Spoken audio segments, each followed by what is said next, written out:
Então, continuamos com esta leitura teológica ou polissêmica das parábolas. Então, tudo que tem a ver com a soteriologia, falamos que tem a ver com a salvação e reconhecer o plano de salvação na parábola, né? Outro que já tínhamos falado é o sentido eclesiológico, né? Aí está. Sentido eclesiológico, que ficou muito claro na parábola do samaritano, mas aqui também na parábola do banquete nupcial podemos encontrar um sentido eclesiológico quando se fala, né, sobre o lugar do casamento. Mateus 22. Então, a igreja, onde está nessa parábola? Pois justamente naquele local, né, naquele lugar onde se está realizando o casamento. Dice, então todos se congregaram e a sala nupcial ficou cheia de convivas. Essa sala nupcial que está cheia de convivas, podemos ver aí a igreja, né? A igreja. E na parábola também do samaritano, veamos que a igreja também estava representada aí pela hospedaria, né? A hospedaria. Aquele samaritano leva a hospedaria. Ou aquele homem demi-morto, semi-morto. Aí, eclesiológico, aqui completo com o sentido escatológico, que é o final, né? Escatológico, sobre o fim. Vean, aqui vou dar ilustrar isto, que tem a ver com as palavras, as coisas do fim. Então, vemos aí em Mateus 13, olhem, como este sentido escatológico está presente em Mateus 13. A parábola do joio, diz aí, versículo 24, né? O reino dos céus é semelhante a um homem que semeou boa semente no seu campo. Enquanto todos dormiam, veio seu inimigo e semeou joio no meio do trigo e foi-se embora. Quando o trigo cresceu e começou a granar, apareceu também o joio. Os servos do proprietário foram procurá-lo e disseram: Senhor, não semeaste boa semente no teu campo? Como então está cheio de joio? Ao que este respondeu: um inimigo é que fez isso. Os servos perguntaram-lhe: queres então que vamos arrancá-lo? Ele respondeu: não, para não acontecer que ao arrancar o joio, com ele arranqueis também o trigo. Deixa-os crescer juntos até a colheita. No tempo da colheita, direi aos ceifeiros: arrancai primeiro o joio e atai-o em feixes para ser queimado, quanto o trigo, recolhei-o no meu celeiro. Vejam que aí a parábola nos convida aqui, este sentido escatológico, nos dá essa interpretação que no final dos tempos, o mal vai ser tolerado para que o bem siga crescendo. Vejam, isso de muita luz, né? O mal vai ser tolerado. No final dos tempos, o mal vai ser tolerado. E esta palavrinha que vemos aqui, juntos, diz, deixa-os crescer juntos até a colheita. Esta colheita está falando do final dos tempos. E tem outras passagens na Escritura que falam disso, né? A colheita já acabou. Então, aqui, esta parábola nos convida a fazer essa leitura escatológica, né? E uma grande luz. No final dos tempos, parece ser que o mal vai ter a impressão de devorar o bem, mas o mal é tolerado. É tolerado. Deus tolera o mal para que o trigo, o bem, siga crescendo. Então, veja que este sentido me parece assim, de uma grande luz, né? Uma grande luz, né? Agora, mas aqui também, esse sentido escatológico, nós o podemos colocar em nossa parábola, né? Nossa parábola do banquete nupcial. porque nos dicen que fueron primero unos convidados y después otros convidados, ¿no? Bons e ruins entraram na sala das convívios. Então, estes convidados, já podemos também, como tínhamos falado, ir no Antigo Testamento, tomar elementos de escritura que trazemos para ler a parábola e vemos que estes primeiros convidados, pois é o povo de Israel. O povo de Israel e os evangelhos também nos deixam entender isto, que não aceitam o reino. Né? Vemos toda essa luta de Jesus contra estes homens, estes fariseus que não deixam entrar no reino, que não entram e não deixam entrar. Né? Então, o povo de Israel fica bem aí, que são esses primeiros convidados que estão rejeitando. E os segundos, pues todos esos pagãos, né? Que entram no reino, que entram para viver, ¿no? Desta realidade última, né? Porque Cristo já se apresenta. Então, quando Cristo se apresenta, os últimos tempos já estão. Então, vejam que também aqui, neste aspecto dos convidados, o povo de Israel e o fato dos pagãos entrar a esta sala nupcial, então também nos deixa entender aí uma leitura escatológica, né? Os pagãos entram, é um sinal dos tempos, né? Uma leitura escatológica. Já tínhamos visto o sentido, aqui somente vou colocar sacramental, que ficou claro, né? Quedou sacramental. Que ficou claro representado na parábola do samaritano com o óleo e o vinho. O óleo representa o batismo, o vinho representa a Eucaristia. Então, aí vemos esse sentido sacramental. Aqui no outro sentido, como se escreve? Sentido do Espírito Santo. Aqui não escrevi bem isso. Então, vou colocar assim.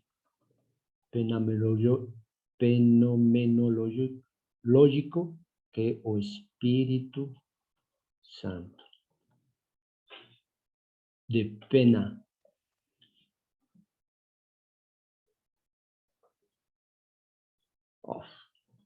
Aí já.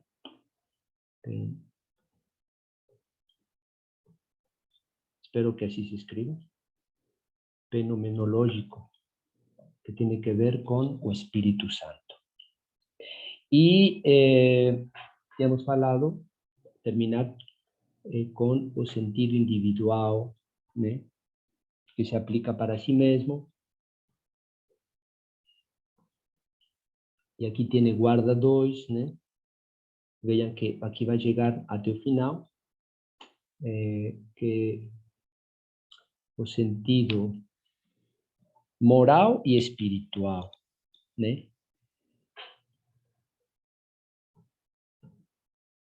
Então, note todo isso, porque aí depois, quando você lê a sua Bíblia, as suas parábolas, estas notas podem ajudar você. Vejam, se fazemos uma leitura moral ou espiritual desta parábola do trigo e do joio, que primeiro fizemos uma leitura escatológica, né? Ao final dos tempos, o mal vai ser tolerado.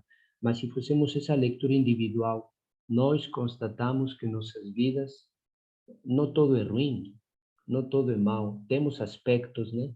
E vemos que quando cresce uma boa qualidade, ou estamos fazendo algo que é bom, pois também notamos em nós algo que é ruim. E não podemos dizer que todo em nós é bom ou que todo em nós é ruim, sino que estas duas realidades vão juntas, né?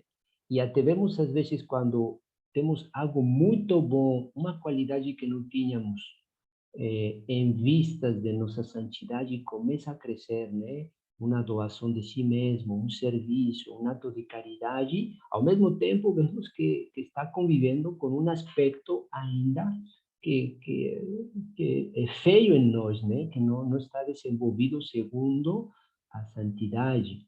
Então, vejam que a parábola do trigo e do joio, fazemos uma leitura assim individual, dizendo aceitando, ¿no? Y entrando en esa sabiduría que nos da esa parábola, de tolerar, de aceitar com paciência nosso yoyo, né?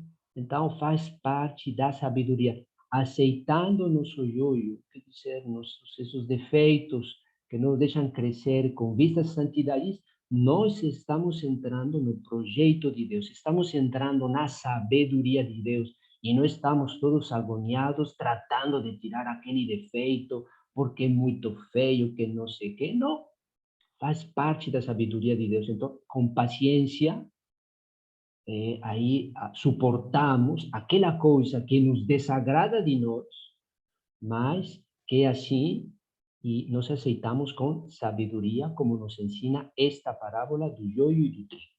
Então, vejam que já aqui o sentido é aplicado à nossa pessoa, individual, né?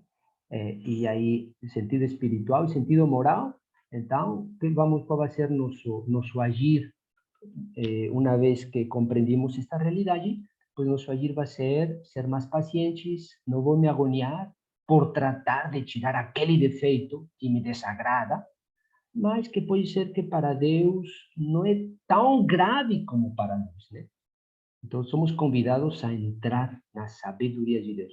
Então, vejam como essa leitura teológica, en todos estos sentidos, cristológico, eclesiológico, escatológico, fenomenológico, individual, realmente de una gran ayuda para leer. Todo esto, estos varios sentidos los encontramos en la lectura teológica, y es importante desenvolver ese tipo de lectura cuando estamos lendo as parábolas. ¿Está certo? É um pouco mais, se posso falar assim, teórica esta aula, mas me parece importante dar estes aspectos, porque depois você pode continuar, né?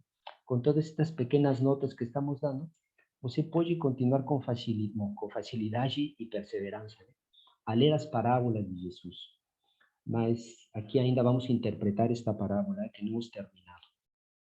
Mas eu quero dar, então já dimos, agora eu quero dar outro aspecto sobre esto, cómo leer las parábolas, y ya vimos, entonces, código a mensaje, especificidad de las parábolas de Cristo, ¿no? Que todos estos sentidos polisémicos, y ahora, cómo leer una parábola de Jesús, ¿no? Voy a limpar todo esto, limpar todos sus diseños, y vamos a colocar aquí 3, ¿no? Cómo leer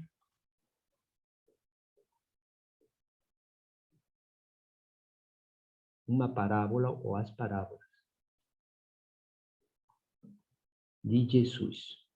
Entonces, todo eso nos está ayudando, claro, a leer las parábolas de Cristo.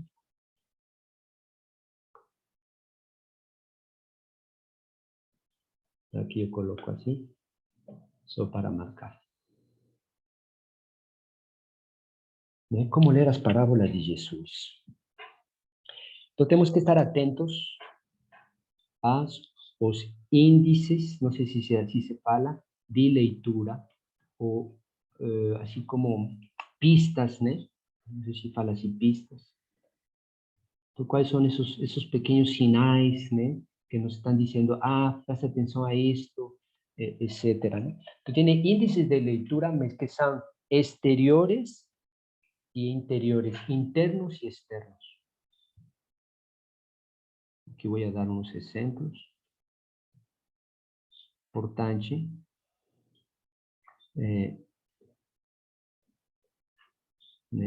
Esos índices de lectura.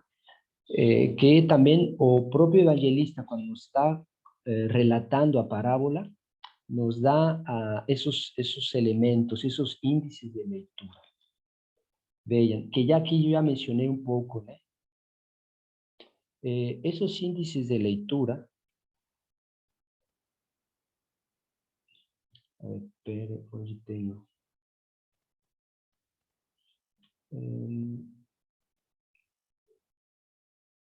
Que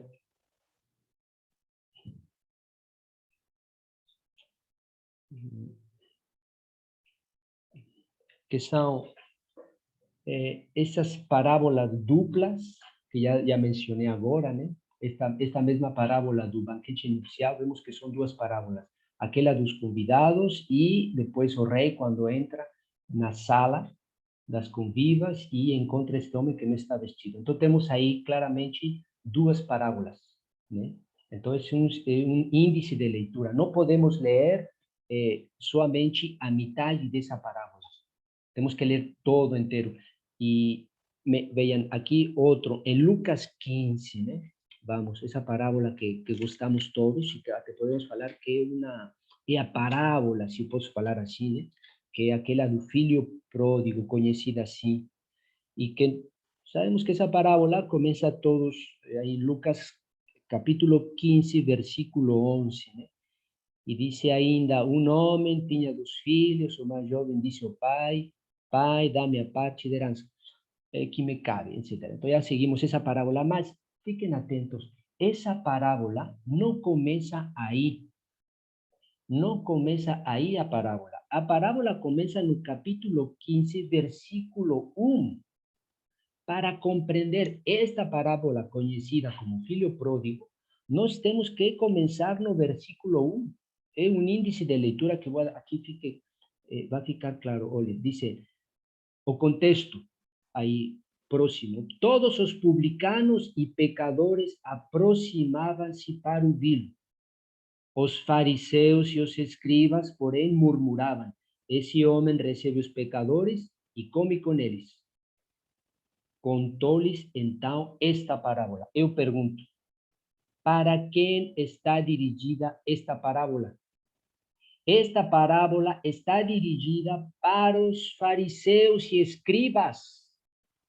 Para os fariseus e escribas, né? Porque estão vendo que Jesus come com os publicanos e os pecadores e começam a criticar Jesus. E Jesus disse, e contou-lhes então esta parábola. Mas esta parábola são três. Não é somente aquela do filho pródigo. Esta parábola é a ovelha perdida, versículo 4. Esta parábola é o dracma perdida, versículo 8. E esta parábola é o filho pródigo. Então, veja que uma parábola em três. Precisamos de ler todas estas três parábolas juntas, né? Para compreender e entrar nesta última parábola conhecida como filho pródigo, né? Então, o índice de leitura está aí. Contou-lhes então esta parábola. Vejam como somente ler com atenção já nos dá. E qual é o ponto? Aí vemos até já um ponto comum dessas três parábolas, né? A ovelha perdida, a dracma perdida e o filho perdido. Se trata de três coisas perdidas. A ovelha perdida é um animal, o dracma perdida é uma coisa e o filho pródigo é uma pessoa. Então vejam como esse índice de leitura já nos dá uma grande luz, né? Entre a ovelha, um animal que não tem inteligência, mas é um ser vivo, uma dracma que não responde, que é uma coisa, né? A ovelha pode, você está perdido, você grita, ovelha, o nome da ovelha, que a ovelha pode vir porque reconhece a voz do pastor. Mas se você grita, você não vai encontrar nunca a dracma. E esses dois aspectos seguramente vão nos interessar para ler a parábola do filho perdido, né? Então, vejam, aqui já nos dá assim como que essa luz, né? Todo isso, vejam como em uma palavra tão pequena e nesse contexto que já estamos aprendendo a ler, né? Esse contexto, Jesus comia, Jesus frequentava os publicanos pecadores, os fariseus criticam, então Jesus contou-lhes esta parábola. Esta parábola, já tínhamos falado, temos que estar atentos a quem se dirige. Então, esta parábola é uma resposta aos fariseus e mestres da lei. Então, vejam, índices de leitura, né? Aí temos um índice de leitura. Outro índice de leitura, né? Então, essas parábolas, já tínhamos falado. Outro índice de leitura é quando Cristo dá a própria explicação, né? Então, estar atentos, não reduzir a parábola à explicação de Cristo, mas não ficamos atentos. Já também hemos falado indicação sobre as escrituras, o Antigo Testamento, né? Porque nos vai dar elementos para compreender esta parábola, né? Como o exemplo dos servos, os servos, então sabemos já que são os profetas. Sabemos que existia uma diferença entre os samaritanos e os judeus que habitavam em Jerusalém, né? Não eram todos saídos era o mesmo povo que se dividiu, né? Em Samaria, samaritanos e Jerusalém, né? Vejam aqui para nossa aí tomando essas escrituras em nossa parábola do banquete nupcial, vejam que aí faz alusão ao casamento, né? O reino dos céus é semelhante a um rei que celebrou as núpcias do seu filho. Para compreender estas núpcias, então é o profeta Oséias, né? Então aí precisamos conhecer a escritura. Se você quer encontrar sabor das parábolas, então é necessário um mínimo de leitura da palavra de Deus, né? Porque quando você vai a Oséias, você fala só fala disso. Bom, fala de outras coisas, mas fala muito vejam, aqui vou tomar Oséias, os profetas, Isaías, Jeremias, Ezequiel, Daniel e Oséias. Então, vejam aí Oséias, aqui até o título que dá a Bíblia de Jerusalém, é Casamento de Oséias e seu valor simbólico. Mas aqui vou tomar o capítulo 2, versículo 18. Acontecerá naquele dia, oráculo do Senhor, que me chamarás meu marido, e não mais me chamarás meu Baal. E mais abaixo, versículo 21, eu te desposarei a mim para sempre. Eu te desposarei a mim na justiça e no direito, no amor e na ternura. Eu te desposarei a mim na fidelidade e conhecerás ao Senhor. Então, vejam, essa teologia do casamento então, nos leva a este profeta, mas também nos leva a todo este aspecto da aliança, né? Então, quando se fala de um casamento, e até nós, não? Aqueles que se casaram, então, te utilizam aliança, não? Então, é aliança entre Deus e seu povo. Então, as núpcias, quando falamos as núpcias do Cordeiro, né? Então, Deus, Jesus Cristo, que vem a esposar nossa humanidade. Então, já nos leva assim a meditações, mas essas meditações que estamos fazendo são bem enraizadas na Escritura, não somente vêm de nossa imaginação, né? Então, isso nos ajuda a nossa fé.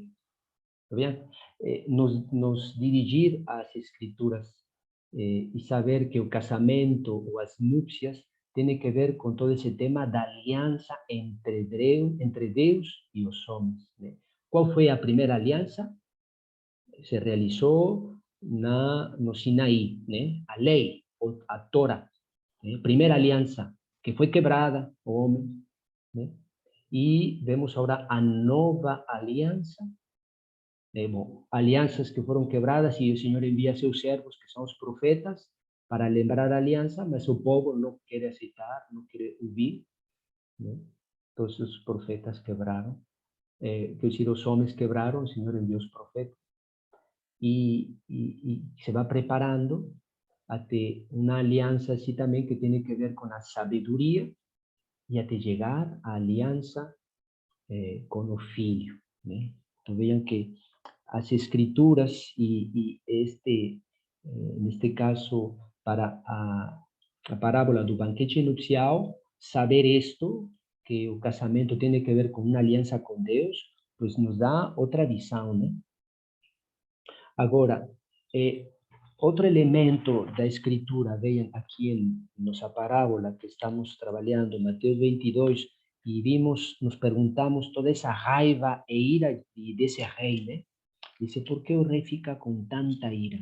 Então, é importante também entrar em um conhecimento sobre a ira de Deus, né? A ira de Deus, que representa no Antigo Testamento cada vez que Deus está em o que provoca raiva de Deus, se posso falar assim. Porque Deus fica com raiva quando o homem quebra a sua aliança. Fica com raiva, né? Claro que Deus, então aí depois nós podemos perguntar o que significa essa raiva, e é que, porque o escritor utiliza esse termo de raiva, né? Mas essa raiva, então, o primeiro sentido é que representa essa ruptura com Deus, né? Outro elemento da Escritura Santa, quando estamos lendo Mateus, a primeira parábola, Mateus 13 ou Marcos 3, não, Marcos 4, sobre o semeador. Então vemos que o semeador saiu para semear, uma semente caiu no caminho, outra entre pedras, outra entre espinhos e outra na boa terra, né?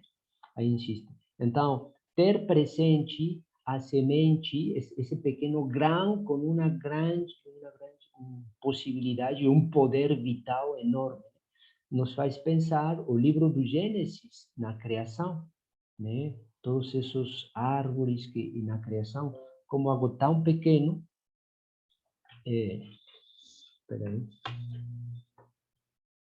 como algo tão pequeno tem um grande poder de vida, né? Então, ler a Escritura no Antigo Testamento e ter todo isso presente no momento quando lemos as parábolas vai ser para nós uma grande riqueza, né? Então vejam que todo isso estamos aí nos índices de leitura internos e externos. Então aqui somente vou marcar o que já tínhamos falado sobre como Jesus explica as parábolas, para que você, Jesus explica as parábolas, somente para que você tenha nota, explicamos suficientemente, e também a alusão, não sei se assim se fala em português, alusão às escrituras. Escrituras para nós, eu coloco aqui entre parênteses, Antigo Testamento, né? Para nós. Então, são estes pontos que vão ajudar a ler as parábolas de Jesus, né? Outro ponto aqui para ler estas parábolas, estar atentos a as coisas um pouco raras, né? Não sei se se fala em português, anomalias. Não sei se é compreensível essa palavra, anomalias. Coisas aqui eu vou colocar assim um pouco raras, né? Está estranho aquilo que Jesus está falando nessa parábola, né? Aí, nessas anomalias, também nós, assim como aquilo que tínhamos visto, essas exagerações, estar atentos, porque aqui podemos encontrar a ponta da parábola, né? Então, aí seguramente está algo a nos deter. Isso está estranho. É uma parábola aí como que tem um elemento que sai fora daquilo, né? Vejam, vocês se lembram daquela parábola dos trabalhadores que o patrão sai para encontrar trabalhadores para que venham trabalhar na vinha, né? E vocês se lembram que o trabalho aí vai muito cedo, então vai a encontra uns primeiros, depois vai meio-dia, encontra outros, e depois, já ao final do dia, encontra ainda outros, né? E o patrão disse ao seu servo, paga a eles um denário, mas começa pelos últimos. E aí nos perguntamos, esse patrão, por que está agindo assim, né? Porque se ele queria fazer graça a esses últimos e pagar o mesmo salário a eles que apenas trabalharam uma hora, por que não deixa ao final a eles para não suscitar os ciúmes dos primeiros que trabalharam o dia inteiro, né? Então, por que está atuando assim aquele patrão, né? Entonces, ahí encontramos algo extraño, ¿no? Una anomalía. O que Jesus nos está tratando de dizer quando aquele patrão está agindo assim? Então, seguramente, nós colocamos aí, colocando nossa atenção, vemos que aí tem algo que a parábola nos está tratando de falar, né? Aí encontramos o ponto da parábola, um dos pontos, né? Encontrar essas anomalias, essas coisas estranhas na parábola, não? Aqui não nos interrogamos sobre essa ira de Deus. Veja, aqui também nos interrogamos sobre esta parábola do banquete nupcial. Mas como é assim? Por que ficou com tanta raiva esse rei se vai convidar todos nos caminhos? Então, é normal que alguém não tenha vestido para o casamento. É normal aquele. Então, por que ficou com tanta raiva e ainda vai sair e fazer tudo aquilo que nos está falando a parábola? Então, aí encontramos uma anomalia, uma coisa estranha, uma anomalia. De que se trata esse vestido nupcial? E por que isso coloca em uma grande fúria ao rei, né? E também o que se trata dessa dignidade, porque o fato de não estar vestido para o casamento de seu filho, que o rei quer honrar, é uma falta à dignidade do rei, né? Porque diz, não foram dignos os primeiros, e este parece ser que também não foi digno. Mas dizemos, mas como não foi digno? Se claro que não tinha vestido para o casamento, porque estava aí nos caminhos, né? Então vejam como aí encontramos algo estranho, que a parábola nos convida a perguntar, ou a violência que estes convidados, os primeiros, vão desatar sobre os servos, né? Ou a violência dos vinhateiros, né, sobre o filho. Então vejam que aí tudo isso nos leva a perguntar. E um último aspecto, já para entrar na parábola do banquete nupcial, já que hemos estado vendo algumas coisas, né? É sobre a repetição. Vejam que esse caráter de repetição também temos que estar atentos, né? Na parábola do bom samaritano, primeiro passa um sacerdote, depois passa um escriba, né? Então aí vai repetir duas vezes. Quer dizer, dois homens que têm um certo conhecimento religioso, né? Então aí repete. Na parábola do semeador, então temos uma repetição 3 vezes. Parece ser que esse semeador não sabe semear. E vai, primeiro cai no caminho, depois cai nas pedras e nos espinhos. Então tem esse fenômeno de repetir, não? Parece ser que o semeador não sabe e vai cair a última na boa terra. Então, este fenômeno de repetição, também esta insistência nos dá elementos, né, de compreensão sobre a parábola.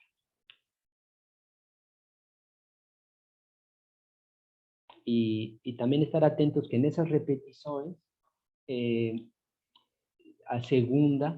a primeira, a segunda repetição e aí a terceira, sempre vai acrescentar um aspecto, ou algo de novo, né? Então vai acumular alguns aspectos. Muito bom. Agora vamos a passar em 10 minutos, 15 minutos, sobre a parábola do banquete nupcial, né? Que já temos, me parece, com estes elementos que acabamos de ver, vai nos ajudar para nessa leitura, para ler esta parábola. Agora, se tomamos Mateus 22, e seguramente vocês, como eu, nos estamos perguntando sobre esse vestido nupcial, né? Essa raiva. Então, eu falei no início que temos que ler esta parábola nesse contexto de que Cristo já está se aproximando à sua paixão, já está em Jerusalém, Domingo de Ramos passou, e Cristo nos dá esta parábola. Esta parábola está precedida por esto dos vinhateiros homicidas e ficou claro, e aqui vemos que existe uma grande violência também da parte destes vinhateiros para os servos, então, que são os profetas, né? E esta parábola dos vinhateiros ficou clara para os fariseus e sacerdotes, porque aqui nos diz no versículo 45, perceberam que Jesus se referia a eles. Então, uma parábola que fica clara, né? E que, então, que nos ajuda a compreender esta segunda do banquete nupcial. Então, a parábola diz: o reino dos céus é semelhante a um rei que celebrou as núpcias de seu filho. Então, nós colocamos o foco no rei que quer honorar o filho, celebrando as núpcias, né? Então, primeiro aspecto da parábola, quer honrar seu filho. E sim, vimos que com esta insistência da parábola que envia seus servos para chamar uma vez os convidados e depois outra vez, né? E diz: já tudo está pronto, meus touros, preparei meu banquete, já foram degolados as minhas ovelhas, e tudo está pronto, vinde às núpcias, né? Então, esses convidados realmente estão fazendo honra pela participação a essas núpcias do filho, né? Fica claro, mas eles não vão entrar, né, a este convite. Já vimos também aqui que temos dois tipos de convidados: os primeiros, que não vão aceitar e até vão ficar com esta violência, e os segundos, que são todos aqueles dos caminhos. Já vemos que os primeiros têm que ver com o povo de Israel, né, que rejeitou esse convite, não acolheu o Filho de Deus, e neste caso foi acolhido pelos pagãos, nós que fazemos parte desse povo, né? Então, o casamento, passamos da aliança que se realizou na lei, nos profetas, na sabedoria, passamos à aliança do casamento, né, que se realiza no Filho, né? Agora, um aspecto que coloca aqui de grande importância a parábola é a liberdade do homem, porque tanto nos primeiros e como no segundo, este homem que vai ser rejeitado, já mesmo estando na sala de convivas, é o fato da liberdade, né? Os primeiros não fazem nada, não querem participar deste convite, não querem participar. E o segundo participa, mas também tem a liberdade e não vai se vestir com as vestes adequadas. Então, esta parábola aí coloca essa liberdade. Aquela palavra que Santo Agostinho falava, diz: eu te criei sem ti, mas sem ti eu não posso te salvar. Então, nós precisamos de entrar em plena liberdade para ser salvos por Deus. Então, aí temos o mistério da liberdade humana. Existem homens que não querem entrar nesse convite. Então, isso está muito misterioso, né? Esta liberdade do homem que rejeita o convite de Deus. A ira do rei, né? Também nos interrogamos sobre essa ira do rei. Então, a ira, como já tínhamos aí, eu tinha mencionado, a ira do rei, Deus se coloca em ira quando se quebra a aliança com ele, né?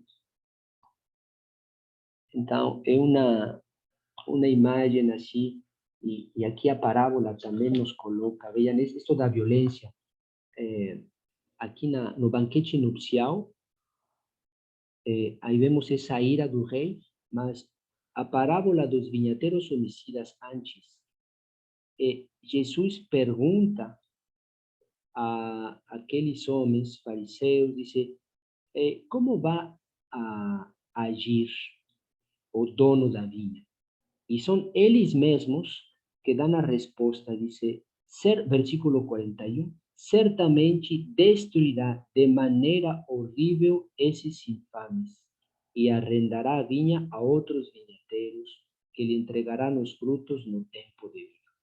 Então, podemos dizer que até eles mesmos reconhecem que a violência, assim dessa forma, é justa, né? Porque eles não deram honra ao rei, então é justo, né? Aqui podemos entender assim, é justo que o rei mostre essa ira, né? Porque não estão dando a honra devida ao rei. Então é justo, mas é que essa vai ser a resposta, né? É que eles mesmos falam, os fariseus, é justo que assim responda. E como vai responder Deus? Ou como vai responder o rei? Né? Aí vemos que o rei não vai responder com essa violência, ou poderíamos dizer que vai responder deixando que a violência seja carregada pelo filho. Né? Que toda a violência seja aí para seu filho. É a resposta de Deus, né? Que já nos começa a nos levar hacia esse mistério de amor e misericórdia. Seria justo que o rei eh, termine com aquelas cidades, né? Queime, como eles mesmos estão falando aqui na parábola. Mas Deus não vai atuar assim. Então, ele envia seu filho, e é o filho que vai suportar essa violência dos homens. Mas, através dessa violência, o plano de Deus, né? O projeto de salvação. Então, vemos que aqui a parábola também nos esclarece sobre isso, né? Esse contraste. Deus não vai se deixar ir com ira, não. Né? Então, ele vai deixar aí seu filho que seja morto. Né? Então, esta parábola nos ensina, então, o que Deus normalmente deveria ter feito e não faz, e o que vai fazer é enviar seu filho para que, pela morte do filho, o homem seja salvo. Né? Então, vejam que estamos na leitura teológica, na leitura cristológica, da salvação. Agora, seguimos lendo y vamos a entrar a esta segunda, que faz parte da parábola. Van a convidar tanto os bons como os maus, de modo que a sala nupcial ficou cheia de convidados.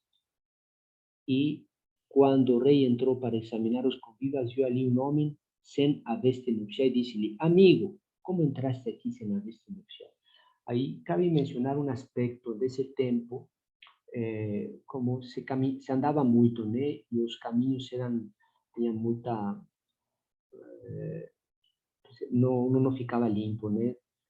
Antes de ir a um casamento, então existiam vestes no vestíbulo, antes de chegar, a entrar na sala, então existiam vestes, né? Seguramente até se lavavam os pés e depois se vestiam com vestes que o próprio, neste caso, aquele que realizava o convite, proporcionava. Né? Então, aquele homem que não está vestido nos deixa entender assim como que realmente ele está aí e quer desonrar, parece ser que o rei, né? Não está respeitando a dignidade, porque no vestíbulo tinha o vestido para se vestir, e nos encontramos de novo diante dessa liberdade humana, porque ele não quer se vestir, sabendo que o vestido está disponível para todos. Então, esse vestido nos leva a dar uma leitura sobre a graça. Né? Esse vestido pode representar estar em estado de graça. Em estado de graça. Que, se eu falo em outros termos, é assim como dizer: você vai se vestir para entrar no casamento do filho, quando você está entrando, você vai ao confessionário. Então, é pela confissão que você vai reencontrar o estado de graça para participar das núpcias do cordeiro, do casamento do filho e honrar o rei. Né? Se você não está em estado de graça e você participa desse casamento, você não está honrando o rei. Não está honrando, né? Ainda, se tratamos de colocar assim de uma maneira mais explícita, podemos falar assim, todos aqueles que participando do banquete eucarístico se encontram em pecado mortal e mesmo assim se aproximam a receber a Eucaristia. Então não estão vestidos, não estão em estado de graça, sino em pecado mortal. Então estão realizando comunhões sacrílegas, né? Então, se um padre também até se encontra celebrando a missa em pecado mortal, está desonrando o rei, está desonrando Deus. Né? Então, vejam que esse vestido representa o estado de graça. Representa o estado de graça. Estar assim, bem dispostos para participar. E se este homem não se vestiu, porque não queria, porque a possibilidade a tinha. Não queria se vestir. Então, ainda mais concreto, né? Então, todas essas comunhões sacrílegas, esses padres que podem estar celebrando o pecado mortal, essas pessoas que comunham, estão comungando sabendo que estão em pecado mortal e que mesmo assim se aproximam. É uma desonra para o rei. É uma grande ofensa que não se está respeitando a dignidade do filho e a honra do rei. Né? Então, é importante nós permanecer vestidos diante, para entrar nesse casamento. Estar vestidos diante do rei e honrar. Muito bom. Então, já di aqui vários elementos e hoje eu penso que isto vai ajudar a vocês a ler as parábolas e a Escritura Santa. Agora, se existem perguntas, é o momento, né, de fazer suas perguntas.